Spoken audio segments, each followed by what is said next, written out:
జై శ్రీరామకృష్ణ. పరమేశ్వరుని సృజనాది శక్తిరూపంగా మాయ, సంసారబంధహేతువుగా అవిద్యమాయ, మోక్షహేతువుగా విద్యమాయ. పరమేశ్వరుని సృజనాది శక్తిరూపంగా మాయ. మాయకు బ్రహ్మానికి ఉన్న సంబంధము పాకుతున్న పాముకు పడుకొని ఉన్న పాముకు ఉన్న సంబంధం వంటిది.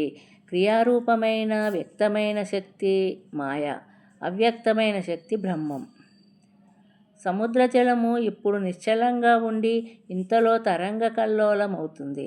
బ్రహ్మము మాయ ఇలాంటివే. బ్రహ్మమే నిశ్చలమైన సాగరము, మాయే చలించే సాగరము. బ్రహ్మానికి శక్తికి ఉన్న సంబంధము అగ్నికి దహన శక్తికి ఉన్న సంబంధం వంటిది.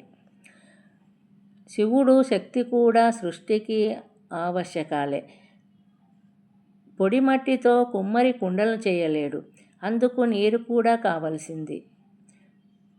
శక్తి సాయం లేకుండా శివుడొక్కడే సృష్టించలేదు. మాయను చూడగోరి ఒకరోజు నేనొక దృశ్యాన్ని చూశాను. చిన్న బిందువు ఒకటి మెల్లగా పెద్దదై ఒక బాలికగా రూపొందింది. ఆ బాలిక పెరిగి యువతిగా మారి ఆ బిడ్డను కన్నది.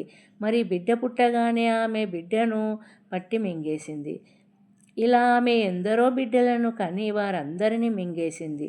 ఆమె మాయ అని గ్రహించాను. పాము కూరల్లోని విషము పామును బాధించకున్నా అది కరిచిన ప్రాణిని బాధించి చంపుతుంది. అలాగే ఈశ్వరునిలోని మాయ ఈశ్వరుణ్ణి బాధించదు. అయినా ఆ మాయ